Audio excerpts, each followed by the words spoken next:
Bonsoir à tous et bienvenue au festival Regard en Transition, un festival qui est organisé par la CEFA et le Cinéma Rex d'Aubonne. Alors l'idée de ce festival, c'est avant tout de sensibiliser les personnes de la région à la transition écologique et la révolution énergétique, mais c'est aussi d'échanger avec vous sur ces sujets, de dialoguer. Et puis, avec l'actualité de ces derniers mois, en fait, il nous a semblé important d'ajouter à notre programme 2 conférences autour du thème du blackout et des pénuries énergétiques. Et donc, ce soir, vous allez assister à l'une de ces conférences.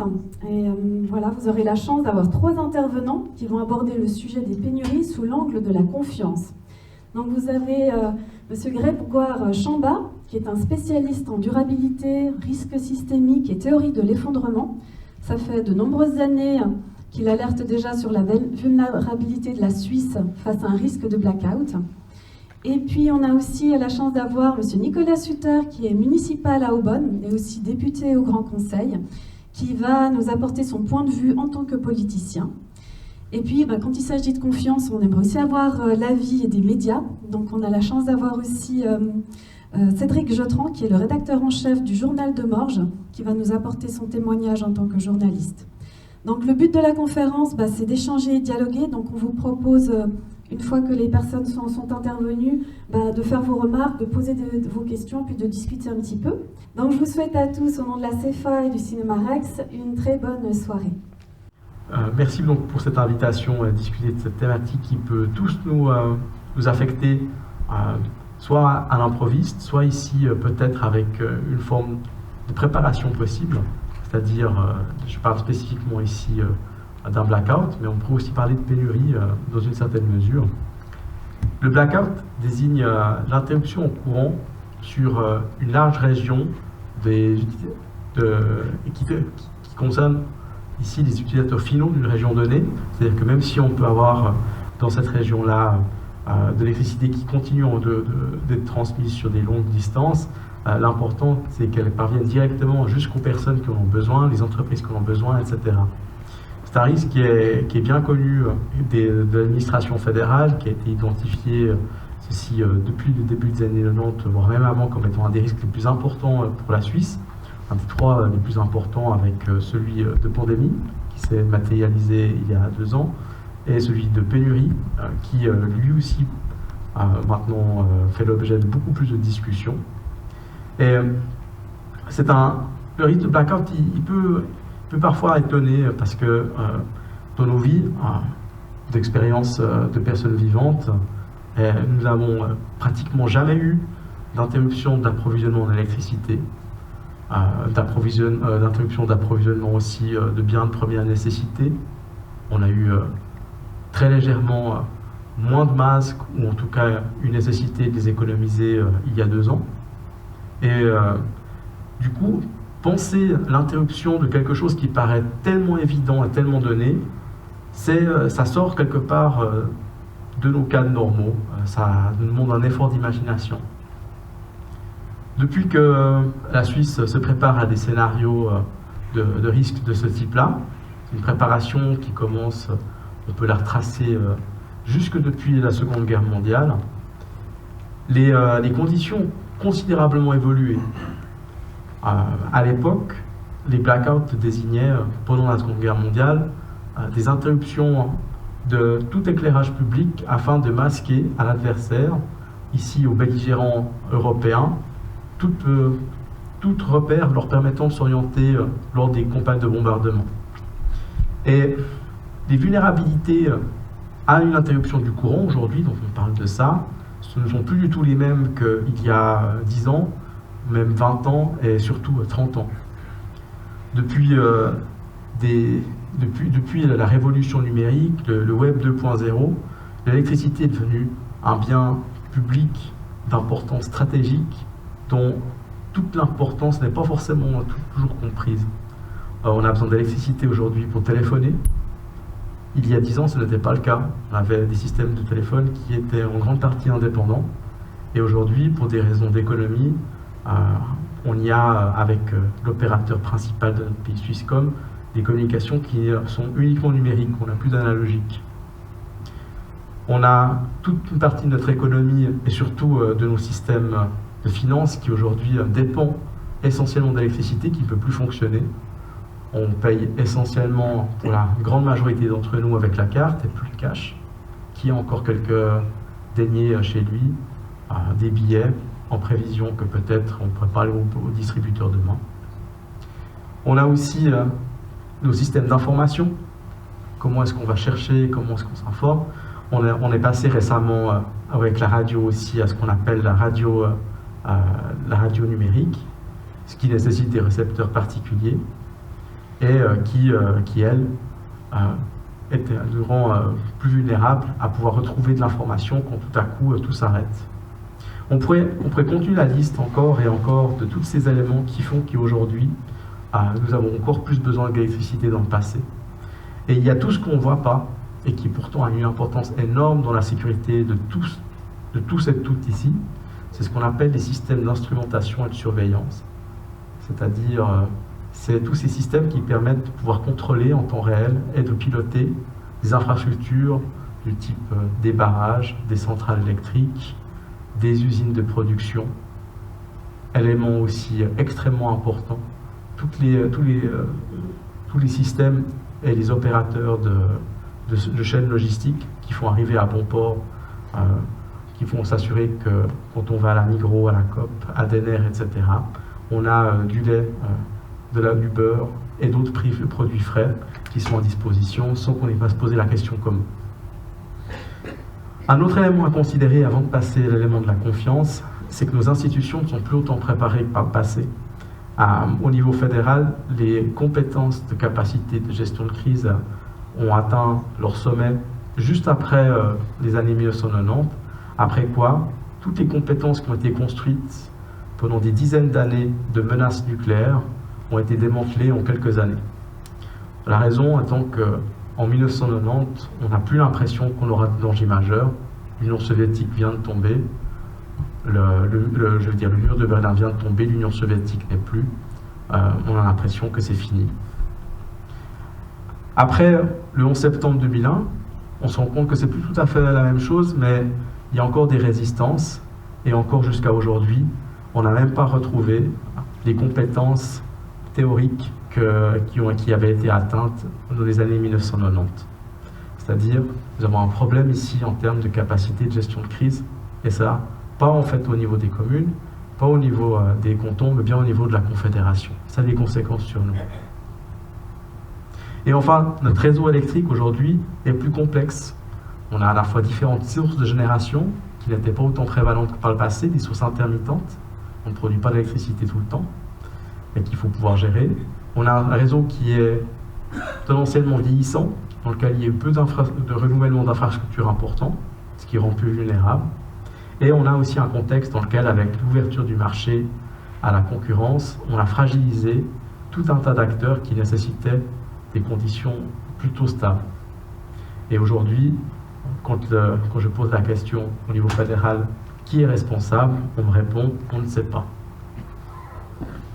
Dans ce contexte-là, après 2 années de chamboulement de nos routines, on peut se poser la question, mais du coup, face à ces informations aujourd'hui, on ne sait pas qui croire, ou on se pose la question peut-être, comment peut-on faire pour faire confiance? À qui faire confiance?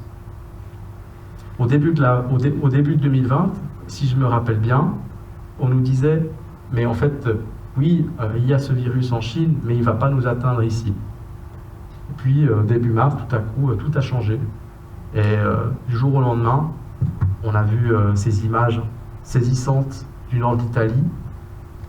Et quelques jours plus tard, on a fermé le pays comme on n'avait jamais fait, y compris durant la Deuxième Guerre mondiale. Alors, à qui peut-on faire confiance? C'est une vraie question qui, aujourd'hui, est légitime de se poser. Et j'aimerais ici déjà vous informer, je n'ai pas de réponse à vous donner, mais je peux vous fournir quelques éléments de réponse et de questions qui vont avec ça. Tout d'abord, c'est que la confiance, c'est un bien stratégique. Sans confiance ou en confiance dégradée, on va chercher de l'information ailleurs. Ce qui se passe, par exemple, souvent en France, lorsqu'il y a une catastrophe, les autorités vont chercher d'abord à contrôler leur image qu'à informer la population. Et si vous avez peut-être suivi la catastrophe, l'accident industriel du Lubrizol qui a eu lieu il y a 2 ans, c'est exactement ce qui se passe chez notre voisin. Chez nous, c'est différent. Mais chez notre voisin, c'est une situation qui mène à, lorsqu'en fait il y a un problème, la population va s'équiper de talkie-walkie et s'organise elle-même pour savoir qu'est-ce qu'elle peut croire. Dans cette situation-là, on perd beaucoup d'énergie, on perd beaucoup de temps, et surtout, on passe plus de temps à se diviser pour savoir qui est-ce qu'on doit croire qu'à pouvoir en fait s'entraider, s'organiser pour faire face à l'accident, à la difficulté. C'est un bien commun de pouvoir se faire confiance. On doit pouvoir faire confiance. On ne doit pas a priori faire confiance, mais si on ne peut pas faire confiance, on y perd tous beaucoup. Un élément pour faire confiance, c'est aussi de se poser la question, est-ce que je peux me faire confiance à moi, ici, je le ramène en fait en tant qu'individu, c'est-à-dire comment est-ce que je sais qu'une information est vraie? Est-ce que lorsque je reçois une information contradictoire, est-ce que ça m'arrive ou non d'ajuster ce que je crois sur ça?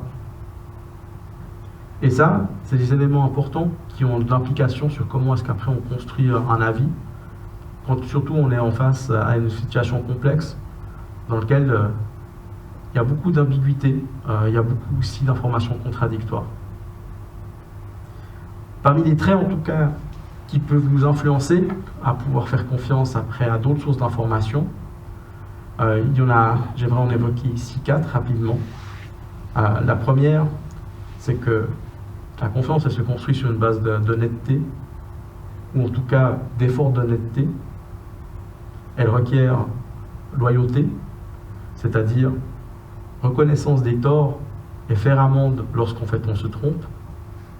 Lorsque des sources d'information refusent de corriger leur position après avoir été prises en faute, que ce soit de leur ressort ou à leur insu, ça crée un précédent qui peut après faire poser la question, est-ce que la prochaine fois, est-ce qu'il faut que je me méfie ou cette personne-là va faire un effort après s'être trompée une fois? Et enfin, dernier élément, qui est non négligeable, c'est est-ce que cette personne-là peut avoir un intérêt à ne pas dire ce qui est vrai, ce qui est vérifiable, ou ce qui pourrait arriver.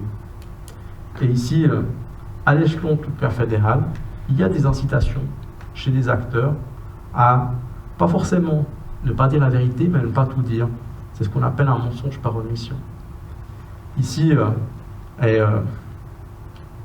ça fait partie des enjeux qui aujourd'hui nous entourent, mais aussi parce que nous ne sommes pas neutres vis-à-vis des personnes qui prennent les décisions. C'est-à-dire, nous voulons à la fois la sécurité, mais pas l'impression d'argent dépensé inutilement. Si cet hiver, il ne se passe rien, alors on dira probablement qu'on a crié au loup, qu'on en a fait trop, et peut-être même qu'on a essayé de nous faire peur pour acheter des appareils de transition énergétique, de continuité d'activité, d'aller dans la transition énergétique, etc. Et si quelque chose de terrible arrive, en catégorie typiquement de scénario grave, de pénurie définie par l'Office fédéral de protection de la population, à ce moment-là, les autorités pourront aussi dire, si rien ne change, qu'elles ne savaient pas et qu'elles ont été surprises aussi. Ici, on a un vrai problème parce que pour pouvoir faire confiance aussi, nos gouvernants ont besoin de savoir que s'ils prennent des mesures de précaution, on ne doit pas forcément, a priori, leur taper sur les doigts si les risques évoqués ne se matérialisent pas. Et dans cette situation, avec ça, on va passer à l'opérationnel et justement aux personnes qui ont des responsabilités concrètes avec M. Souter. Voilà. Est-ce que vous m'entendez aussi? Pas encore. Pas encore. Voilà. C'est bon. Merci pour la transition. Alors c'est vrai que c'est toujours particulier parce qu'on ne se connaissait pas avant. Donc voilà. Moi je souhaite vous parler en fait de à qui faire confiance.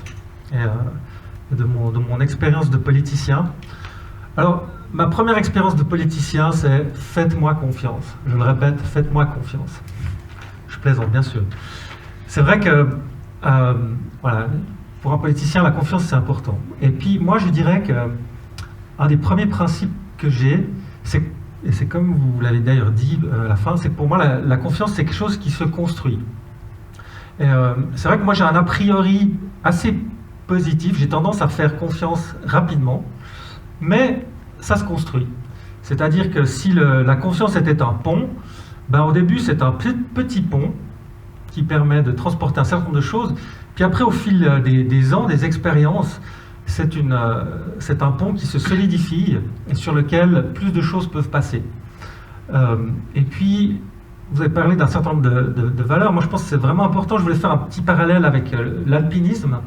Moi, je fais de l'alpinisme depuis 35 ans.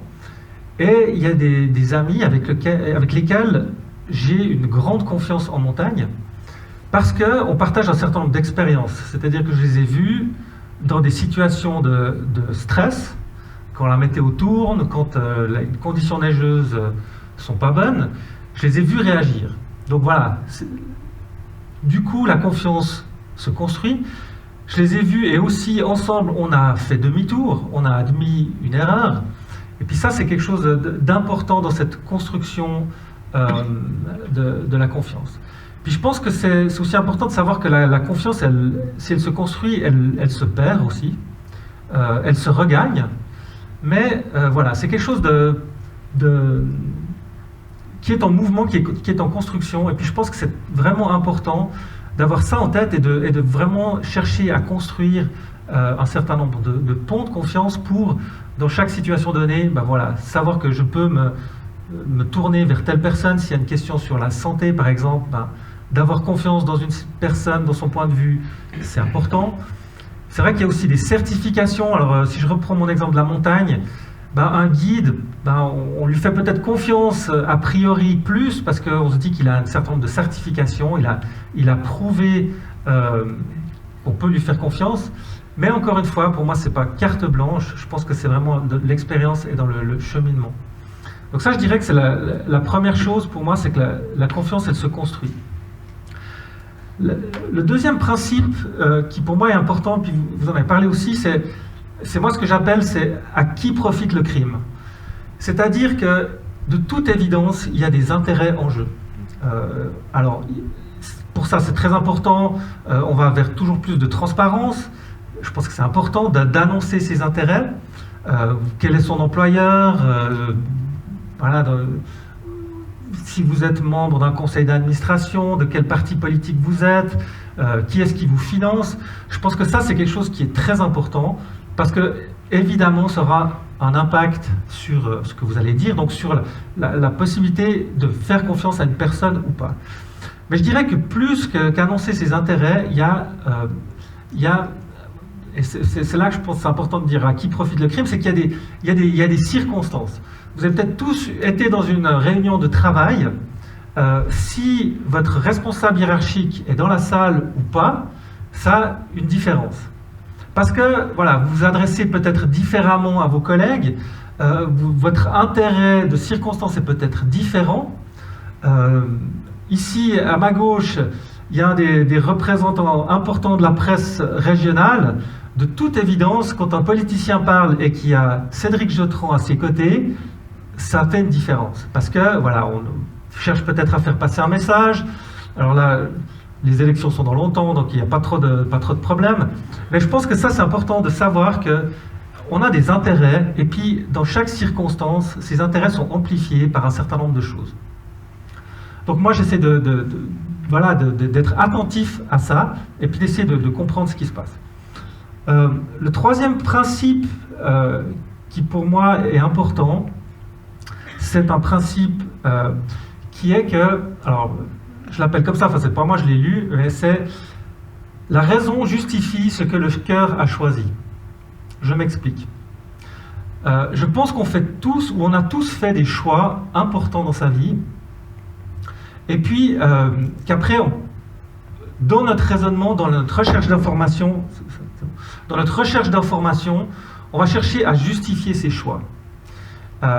Ça peut être des choix d'un parti politique, par exemple. Typiquement, ben voilà, quand vous avez... C'est pour ça d'ailleurs que moi je conseille aux jeunes de s'intéresser très vite à la politique, mais pas de très vite s'inscrire dans un parti politique.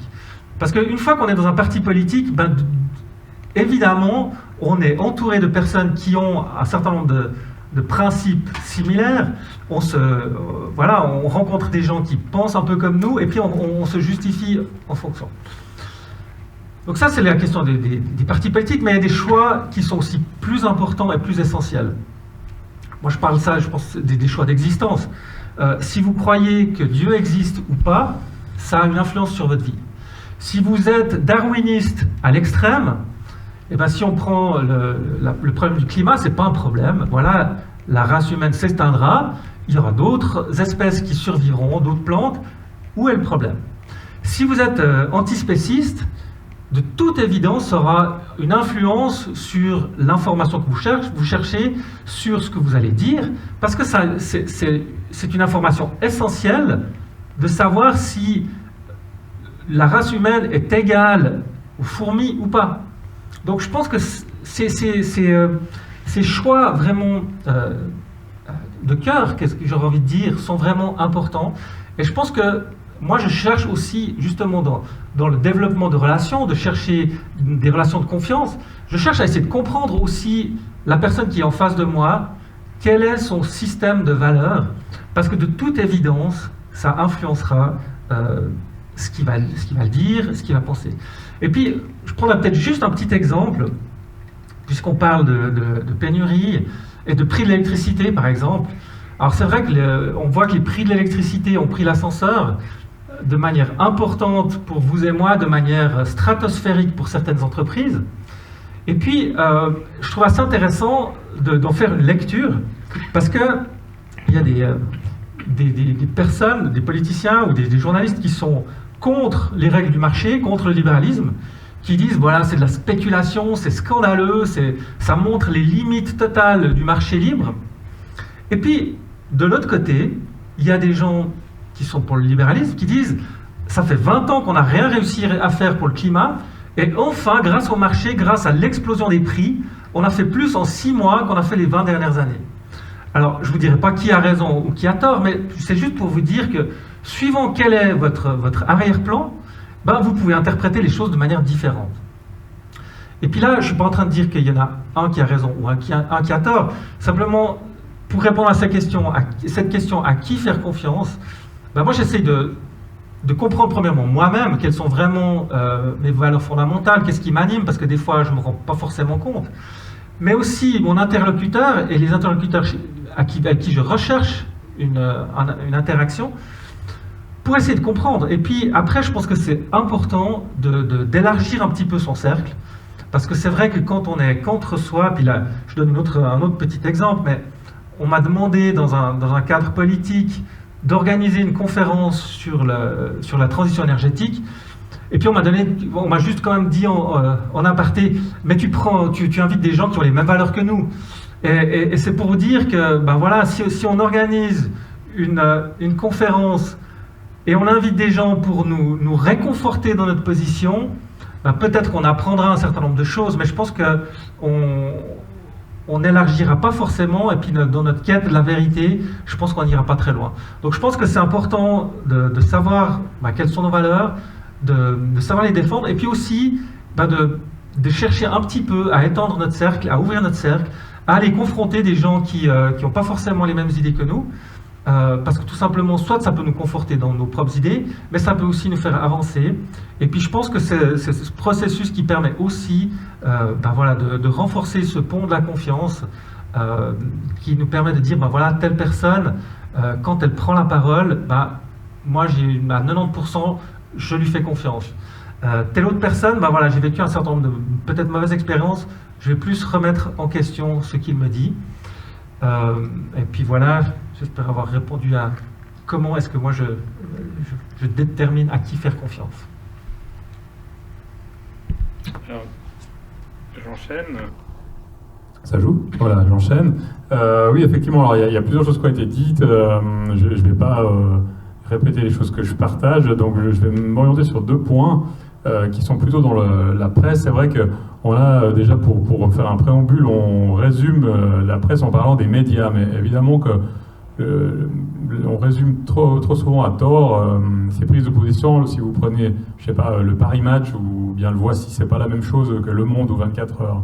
Et on résume souvent ça et on fait des grands mélanges. Et du coup, ça induit vraiment beaucoup en erreur les lecteurs que vous êtes, que nous sommes. Et du coup, c'est déjà une première couche qui est aujourd'hui vraiment un peu qui amène du brouillard. Parce qu'avant, c'était beaucoup plus simple. On avait le journal principal du pays ou du canton, puis après on avait un journal régional. Maintenant, on a plein de sources différentes. Et puis parfois, en fait, avec les réseaux sociaux aussi, on a des médias qui nous sont imposés ou des sources d'informations qui nous sont imposées. Puis à un moment donné, soit on peut en douter, ou soit on se dit finalement, si ça revient toujours la même qui me dit une direction, c'est peut-être qu'elle est juste. Donc aujourd'hui, ça demande vraiment une grande culture de la part du lecteur, en fait, de la personne qui prend les informations. Et ce petit problème, c'est que cette culture, elle est en baisse. C'est clair que beaucoup de jeunes, par exemple, je ne pense pas que c'est fondamental aujourd'hui, mais s'ils lisent la prise de position d'une des 7 plus importantes personnes de Suisse, ils ne seront pas forcément au courant qu'il est conseiller fédéral. Donc ils diront d'où vient le message. Je n'ai jamais entendu parler de cette personne parce que je ne l'ai jamais apprise à l'école, par exemple. Alors, je ne fais pas le procès de l'école, mais j'essaie d'expliquer qu'il y a une culture de base. Les gens n'aiment pas trop qu'on dise ça, mais c'est quand même la vérité. Il y a une culture de base qui est vraiment en baisse. Je n'entends pas par la culture, la culture générale, mais par exemple, on voit très bien, nous qui suivons les conseils communaux, je fais juste cette parenthèse, beaucoup de conseillers communaux ne comprennent pas ce qui est discuté au conseil communal, alors qu'avant c'était vraiment des acteurs de ce changement, et on le voit très bien dans ces séances, parce qu'en fait, le contenu des séances du conseil communal, et après j'arrive sur la confiance, n'est plus du tout discuté, parce que beaucoup de gens ont l'impression que c'est trop complexe, et finalement on arrive à la fin de la séance dans les divers, où là, des gens qui n'ont pas osé s'exprimer pendant les vrais thèmes disent « Tiens, est-ce qu'on pourrait éteindre l'éclairage dans mon village ?» par exemple. Puis là, ils ont vraiment l'impression de maîtriser le sujet.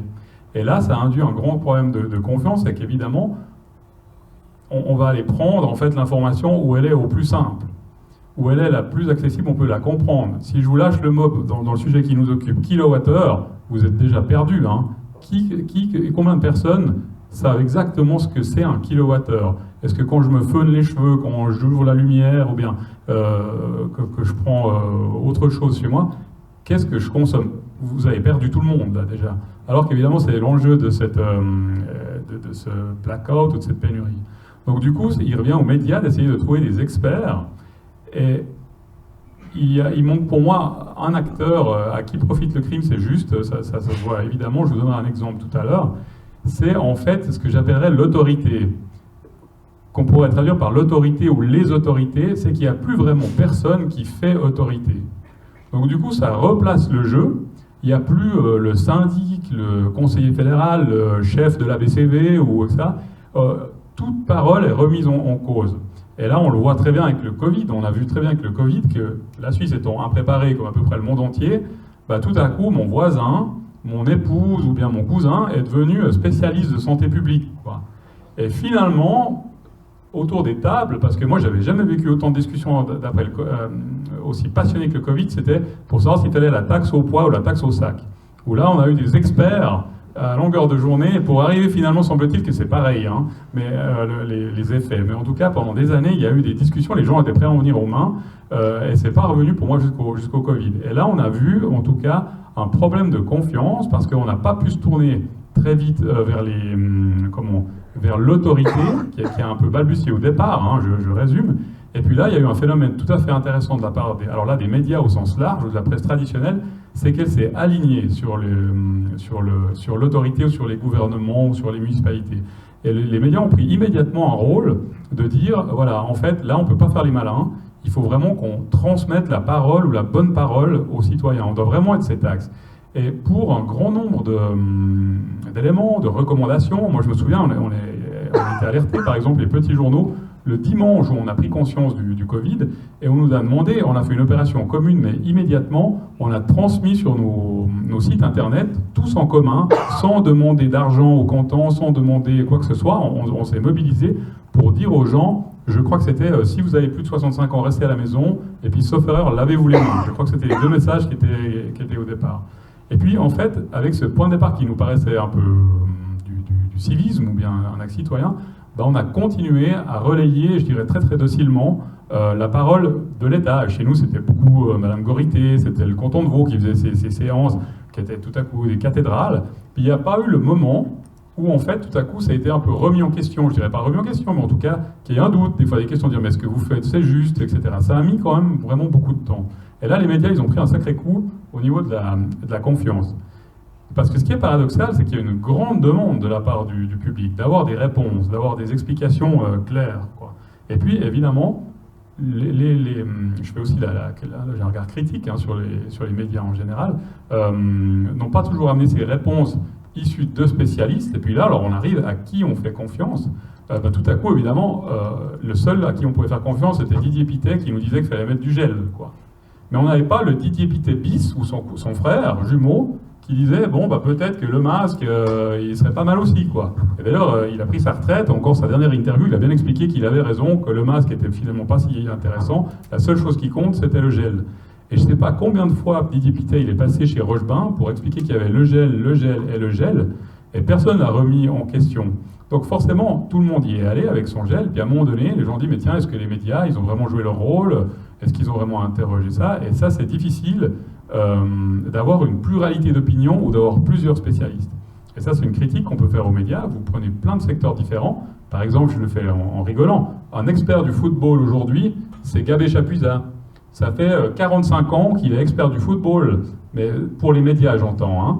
Mais c'est un gars qui n'est plus du tout en phase avec les techniques aujourd'hui, l'informatique, etc. Mais il est resté un expert du football. Et je pense que Didier Pittet va rester un expert du gel pendant encore 40 ou 50 ans. Tout à coup, on s'est tourné immédiatement sur Jacques Dubochet. Jacques Dubochet est devenu, du jour au lendemain, vraiment une référence. Mais pendant, je ne sais plus exactement son âge, pendant 80 ans, personne ne savait qui c'était. Et je peux vous dire que moi non plus. Ça faisait des années que je voyais ce monsieur au conseil communal de Morges, et j'ignorais qui c'était. Et quand on a dit Dubochet, je me suis dit, tiens, il a le même nom que le gars qui est au conseil de Morges. Et puis c'est là qu'on l'a compris. Et tout à coup, on l'a mis sur un piédestal et on lui a demandé son avis sur tout et n'importe quoi. Bon, ok, à part le football, mais en tout cas, on lui a demandé pour tout. Et on a vu que parfois, il n'avait pas toujours les réponses adéquates, hein, mais c'était difficile parce que les médias, on l'avait mis sur un piédestal pour à peu près tout. Et là, c'est clair qu'on doit faire notre autocritique. Bien sûr, un journal local n'est pas au fait ou aux prises tous les jours ou tous les matins avec ce flux d'informations comme on voit sur les chaînes continues, et heureusement, parce que le gros problème qu'on voit aussi avec toutes ces chaînes, et même parfois sur nos télévisions à nous, c'est que l'information va tellement vite, et on a besoin d'experts qui s'expriment en 45 secondes, 1 minute. Une fois qu'on a trouvé le bon, ben on va le mettre à toutes les sauces, quoi. C'est-à-dire qu'en gros, maintenant, on voit un peu des médecins qui viennent s'exprimer sur la pénurie d'électricité, qui s'exprimaient sur le Covid, et qui s'expriment aussi sur la guerre en Ukraine. Et là, c'est clair que vous avez un gros problème de crédibilité, mais par contre, c'est ce qu'on appelle des bons clients. Et puis là, ils viennent, et puis ces chaînes les payent d'ailleurs à la fin, parce qu'ils sont tout le temps là-bas, donc il faut bien à un moment donné qu'ils vivent. Et là, ça pose un gros problème d'indépendance et aussi là, de crédibilité. Puis après, alors, ce qui est plus difficile pour les lecteurs dans tout ce phénomène de sphère vraiment inédit, puis de savoir si la personne qui est interrogée par le média, parce que finalement c'est lui le journal ou la télévision, il doit être vraiment cet intermédiaire entre les lecteurs, la population, puis la personne qui a quelque chose à dire, ou bien on ne comprend pas un dossier, c'est à nous de le vulgariser. Alors je vous donne un exemple qui, je dirais, ça date de 10 jours, puis là on est pile dans le sujet. C'est Denis Froidevaux, c'était le grand chef de toutes les crises. Maintenant, alors lui, c'est le chef de toutes les crises. Il y a une crise, c'est Denis Froidevaux de l'état-major de Vaud, et il peut tout résoudre. Et il a fait le Covid, certainement très bien, et maintenant c'est lui qui est en charge du blackout. Il a donné une interview dans Le Temps qui est vraiment excellente, je vous la recommande, et il déglingue, si je peux dire ça comme ça, le Conseil fédéral. Et là, c'est clair que il est employé de son conseiller d'État, hein, il est au service de son conseiller d'État. Soit on peut se dire, ce gars, il a quand même une sacrée indépendance, il a une sacrée liberté de parole, pour dire ça. Il dit le Conseil fédéral est impréparé, le Conseil fédéral ne donne pas au canton, le Conseil fédéral, etc. Il faut bien dire que c'est impossible, ou alors je me trompe, mais c'est absolument impossible qu'un commis de l'État, un même haut commis de l'État, puisse s'exprimer de la sorte sans l'aval de son conseiller ou de sa conseillère d'État.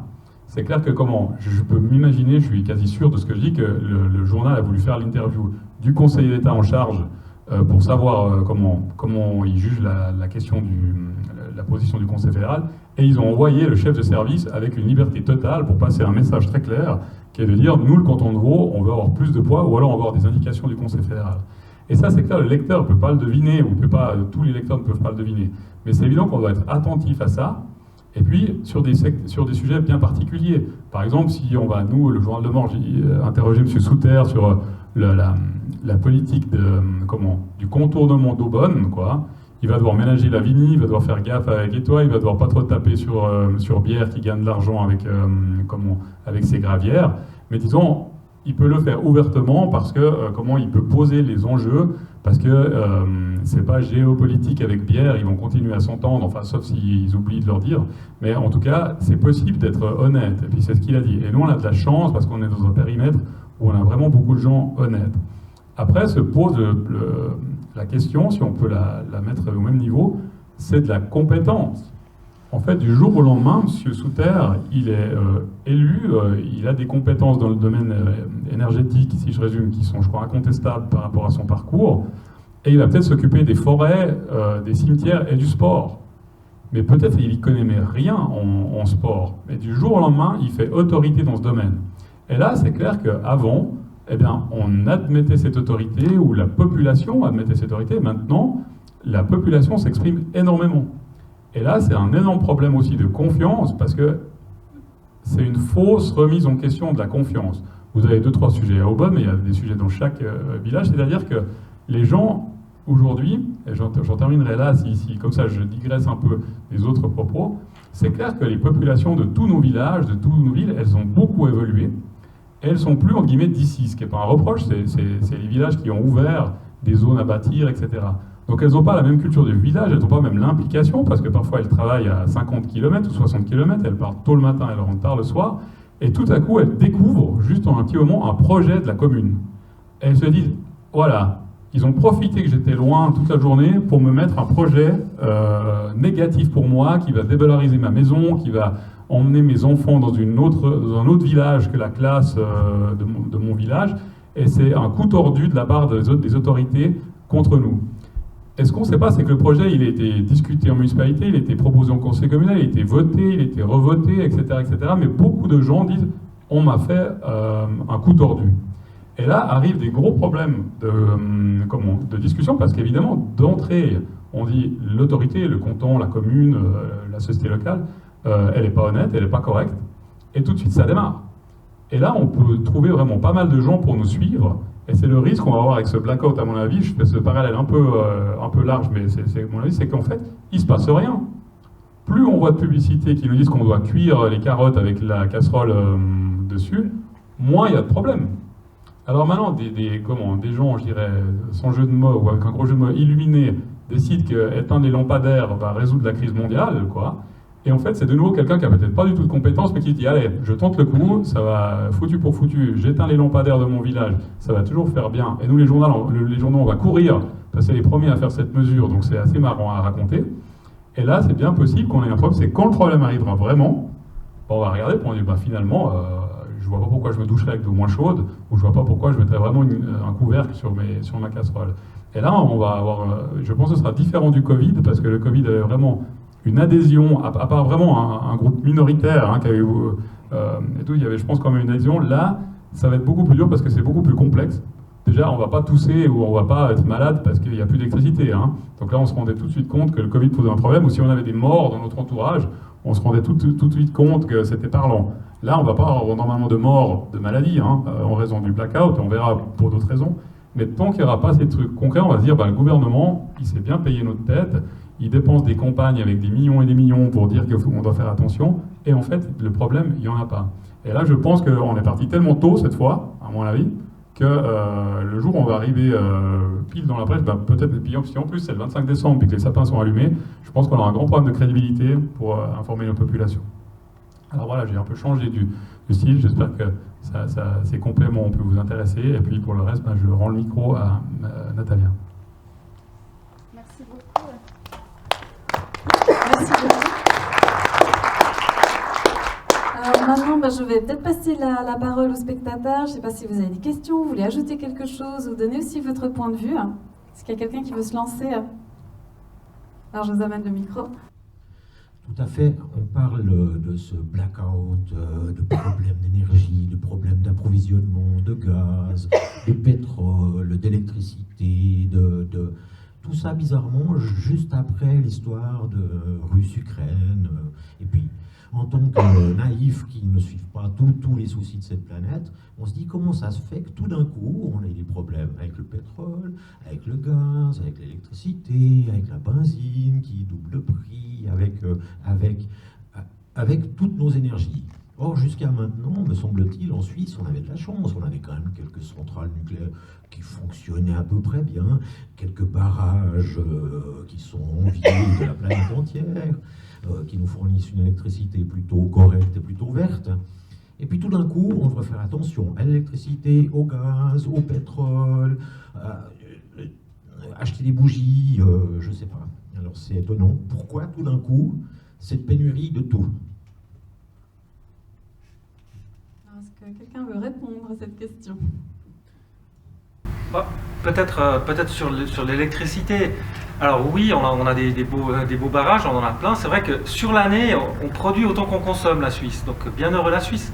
Par contre, c'est vrai on produit nettement plus en été et nettement moins en hiver. Donc ça fait des décennies que l'hiver, c'est les centrales nucléaires françaises qui nous approvisionnent, pour faire simple.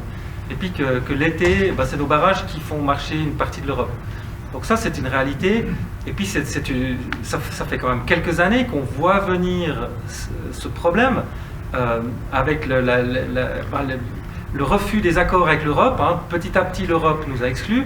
Puis après, il y a des éléments ponctuels. Aujourd'hui, il y a la moitié des centrales nucléaires françaises qui sont à l'arrêt pour des questions de maintenance. C'est notre approvisionnement d'hiver en partie. Donc voilà, ça c'est pour l'électricité. Voilà, excusez-moi.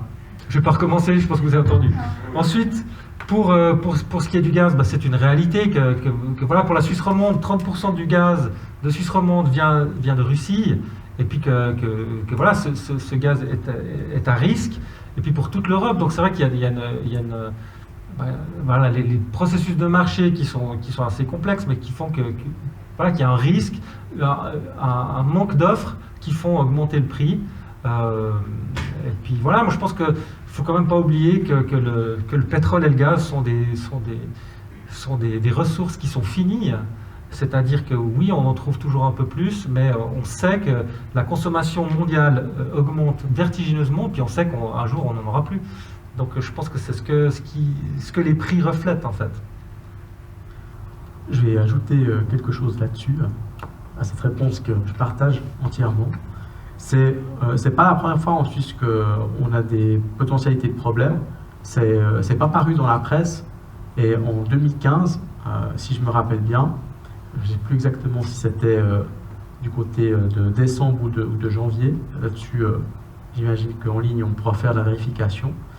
On est passé à très près de rentrer en fait dans ce qu'on appelle le plan austral, qui est le plan de gestion de la pénurie d'électricité. Ça s'est joué à quelques jours. Le Conseil fédéral était sensibilisé et prêt à annoncer le contingencement de la distribution d'électricité, en tout cas pour les grands consommateurs, voire plus. Il se trouve que, en raison des précipitations et du contexte favorable, notamment français, l'ensemble n'a pas été activé, et que pour des raisons qui ont été jugées pertinentes à l'époque, le passage du pic de risque n'a pas été communiqué à la population. C'est clair que dans ce contexte où on ne communique pas ce genre d'informations, ça paraît tomber du ciel aujourd'hui qu'on arrive ici.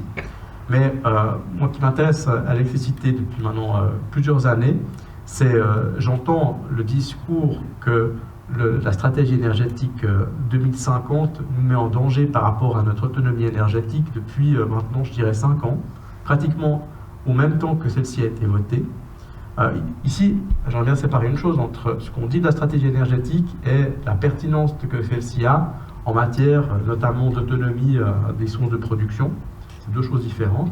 Mais ce qui est clair, c'est que en allant vers des changements de mode de production, des choses qui sont, des modes de production où on produit seulement en fait quand il y a du vent ou du soleil, par rapport à quelque chose du type un barrage où on peut produire en fonction des besoins, donc on a de l'eau, ou du nucléaire où on peut produire plus ou moins en continu, en variant.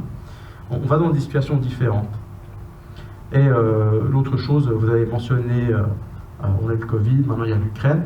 On est dans une société, on pourrait être tenté, dans mon rôle, entre guillemets, d'expert. Je ne me prétends pas expert, j'ai de l'expertise, c'est une chose différente. D'ailleurs, on pourrait revenir là-dessus. Je pense que vous auriez quelque chose d'intéressant à dire entre la figure d'expert et l'expertise, qui ne sont pas du tout la même chose. On pourrait être tenté de dire, mais en fait, il faut que vous me croyiez, parce que je sais. Mais c'est pas comme ça que ça marche. Là, on a une nécessité en tant que société de pouvoir pas faire de la pédagogie, parce que ça, c'est descendant, c'est méprisant. Mais on doit se projeter lorsque on part en vacances, que ce soit par exemple en Égypte, à Majorque, etc. On prend le train, on va jusqu'à la gare de Genève, on prend un avion, on arrive là-bas et on prend ensuite une boisson, un coca, qui lui aussi en fait a traversé une immense chaîne logistique. On le voit en fait, tout ce qu'on consomme, en fait, on n'en voit que le produit fini, on ne voit pas d'où ça vient, on ne voit pas par où ça va passer. Et du coup, ça nous paraît évident et normal. Mais tout sur quoi notre confort est basé, dépend de grandes chaînes logistiques où on ne sait pas d'où ça vient, etc., qui elles-mêmes sont complexes, qui, parce qu'en fait on cherche tous à économiser de l'argent, sont optimisées au maximum, c'est-à-dire qu'on va les tendre jusqu'à qu'en fait on ne peut plus faire de gains. On a énormément gagné, entre guillemets, d'argent en passant au système de production qu'on appelle just-in-time, c'est-à-dire qu'on a quasiment plus de stock. Ça permet d'éviter les coûts des halles, etc. On commande en permanence juste en fait quand on aura plus de stock, et c'est des tout petits stocks. Et ça permet de gagner beaucoup d'argent. Mais le jour où tout à coup, eh bien, le fournisseur ne peut plus fournir, parce que tout à coup les prix sont trop importants, parce que les zones sont plus accessibles, eh bien tout le monde en fait vient tousser. Et là en fait on est arrivé dans des circonstances de ce type-là, alors même qu'on rentre dans une ère où les matières premières vont tendanciellement de plus en plus chères, et pas seulement le gaz, mais aussi peut-être le pétrole, parce que même si on en découvre beaucoup, le plus grand producteur de pétrole sur la planète, l'Arabie Saoudite, a indiqué qu'elle atteindrait son pic de production en 2027. Cet été, c'est une information d'importance stratégique capitale et qui a été reprise pratiquement par aucun média. Et ce n'est pas la faute des médias, parce qu'il faut comprendre en fait l'importance du pétrole. Sans pétrole, on ne fait absolument rien, parce qu'on a besoin de pétrole pour transformer quasiment toutes nos matières, tout ce qu'on a besoin. On a besoin de pétrole pour aussi extraire d'autres en fait, combustibles fossiles d'ailleurs. Voilà. C'est-à-dire que même si on peut transporter beaucoup de charbon avec du train, on a besoin de grandes machines qui fonctionnent pour la plupart aussi au pétrole. On a besoin de pétrole énormément pour faire des engrais, pour aller chercher aussi des engrais, pour faire ce qu'on appelle des pesticides, etc. etc. On ne va pas vers la fin du pétrole, mais on va vers la fin d'un pétrole bon marché. Et ça va avoir des implications énormes aussi pour nous. Alors, moi, c'était sur la question de la confiance, justement. J'imagine bien qu'on peut faire pas mal de choses au niveau de l'éducation, entre autres sur comment trouver de l'information, comment avoir un sens critique sur l'information, et qu'est-ce qui fait qu'une information est pertinente ou pas. Je pense que ça devrait être enseigné, et on devrait vraiment inculquer ça aux jeunes actuellement. Ce que je ne sais pas, c'est comment le faire pour les adultes. Je ne sais pas si vous avez des pistes là-dessus, parce que c'est un problème récurrent. Les gens ont tendance à s'enfoncer des fois et ils confondent aussi souvent les opinions avec la réalité. Je vais me permettre de commencer, puis après, je serai intéressant que vous continuiez. Parce que ce que je vais dire, une position qui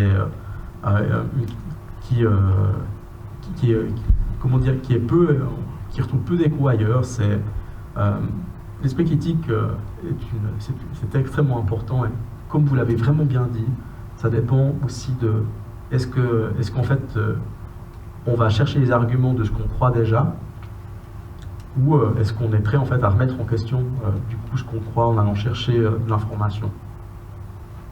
Et ça, il existe des techniques intéressantes qui sont basées non pas sur dire aux gens ce qu'ils doivent penser, mais pour venir ici au fondement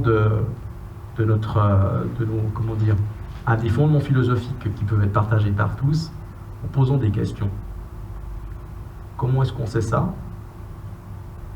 À partir de quand est-ce qu'on a cru ça? Sans juger. Est-ce qu'il y a quelque chose qui pourrait faire changer cette croyance? Et si ça vous intéresse, c'est des dispositifs que j'ai pu pratiquer avec des étudiants avec des résultats particulièrement forts. Ça s'appelle, ici, ce que je viens de parler, c'est l'entretien épistémique qui, en fait, reprend la méthode de questionnement socratique sur c'est quoi la vérité, c'est quoi qu'on croit, etc. Et qu'il transpose au temps moderne. Et j'aurais aussi encore un élément d'ajout, mais d'abord, je pense que vous vouliez encore réagir là-dessus, peut-être.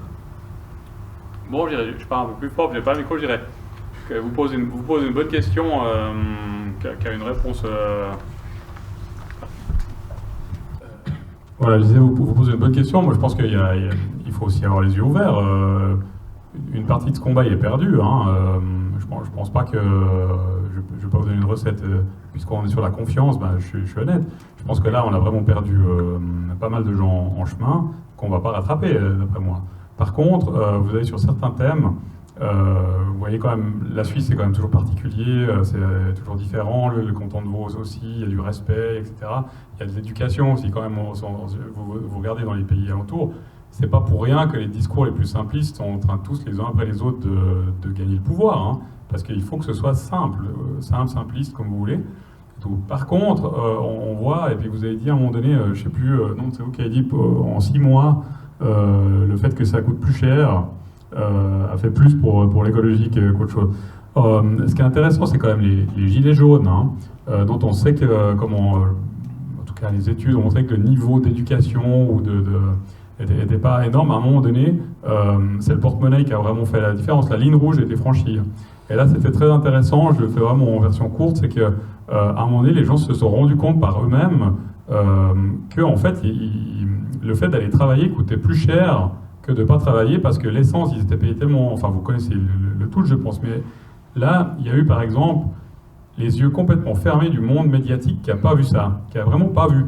Et puis, c'est monté petit à petit, ils n'ont toujours pas vu quand quelqu'un a alerté, ils ont dit « ouais, machin, c'est un marginal, etc. » Et tout à coup, ce mouvement s'est mis en place, et là, je ne dis pas qu'on a rattrapé ou que c'était éduqué ou que tout, mais par contre, il y a eu une prise de conscience de certains objets, de certains points importants pour la société. Et puis là, ça a peut-être éveillé des consciences, mais évidemment pas sur la globalité. C'est clair que comment vous voulez, avec suivant le pouvoir d'achat que vous avez, encore une fois, je dirais la région de la côte est quand même pas la moins défavorisée de l'Europe. Mais à un moment donné, quand il faut uniquement regarder ce qu'on va gagner en fin de mois, et on verra si ça nous touche, on verra, ça c'est vraiment une question très importante. Est-ce que certaines familles sont déjà cas? Nous, je vous donne un exemple, je sors un peu du cadre, mais au Journal de Morges, pour payer l'abonnement qui est 89 francs, c'est quand même pas une fortune, on a la carte Caritas, on joue le jeu de la carte Caritas. Ça servait à rien, il n'y a personne qui venait nous la demander. Depuis 3-4 ans, il y a un changement majeur qu'on sent, mais majeur, quoi. Ça veut dire, on parle de 89 francs, des gens qui veulent payer en 2 fois. Donc là, je pense, pour répondre à votre question de manière un peu détournée, que c'est le seul moyen que je vois, c'est qu'à un moment donné, la situation elle est tellement catastrophique que vous aurez deux camps. Vous aurez 3 camps, vous aurez ceux qui n'ont pas besoin de s'en soucier, qui ont assez de moyens, ça ira. Et puis vous aurez ceux qui vont lâcher, et ça va être une catastrophe, qui vont abandonner. Puis vous aurez au milieu les gens qui vont se révolter, alors pour le bien ou pour le moins bien. Faudra voir, alors si on le fait à la vaudoise, ce sera avec des formes ou des formules, mais s'il y a des gens qui sont désespérés, je ne pense pas qu'ils vont aller regarder les cortèges de gymnasiens qui se battent pour sauver la planète, et puis qu'on a un peu catalogué facilement en disant oui, puis ils prennent EasyJet le week-end, mais c'est quand même un peu ça. Donc on a un peu la crainte d'avoir des CST à 3 vitesses et récupérer l'éducation. Moi je pense que pour les adultes, pour ceux qui ne l'ont pas, c'est un combat qui est vain. Mais... Juste moi, après, oui. Brièvement, s'il vous plaît, parce qu'en fait, on doit bientôt projeter le film. Ok, alors moi, je pense que c'est important, vraiment. Je pense que votre question elle est vraiment importante, parce que c'est vrai qu'on va vers de plus en plus de réponses simplistes, et puis voilà, les réseaux sociaux n'aident pas, parce qu'en fait, c'est débridé, donc plus c'est simple, plus c'est extrême, plus ça passe. Et puis c'est vrai que moi, j'étais l'autre jour à un repas, puis quelqu'un me dit « Ah, moi j'ai lu un livre d'un physicien qui dit que tout le réchauffement climatique, c'est dû au soleil ». Voilà, c'était la fin de la discussion, parce qu'il ne savait pas quel était le prof, quel était le livre, mais voilà, il avait... Et puis je pense que votre question, elle est vraiment importante. dernier élément, effectivement, parce qu'il faut qu'on close. Vous avez parlé des gilets jaunes, et les gilets jaunes sont souvent associés au complotisme. Et en fait, il existe des études sociologiques très intéressantes sur quels sont les facteurs associés au complotisme. Le premier facteur, c'est la croyance dans le paranormal. Et le second, c'est justement la perte de confiance envers les autorités. Et c'est intéressant, et si j'ai bien compris, hein, vous faites partie ici de la presse régionale, et la presse régionale nationale et supranationale sont vraiment différentes. Mais c'est quand même intéressant, on peut se poser la question, quels sont les intérêts justement de ne pas avoir relayé ce type d'informations? Que la perte de confiance, et cette perte de confiance d'ailleurs qui ne concerne pas seulement les autorités, mais les médias en général, et vous avez bien décrit la différence entre la presse et les médias. On a eu plusieurs scandales pendant cette crise de choses qui ont été présentées d'abord comme des complots et qui en fait se sont révélées correctes. Et la réaction du système médiatico-politique, je ne parle pas pour la Suisse, pour le niveau mondial, mais en Suisse on est quand même très influencé par la France et on le voit beaucoup moins, mais on est très influencé par les États-Unis, extrêmement influencé. Parce qu'il y a tout un tas de facteurs, pas rentrer ici.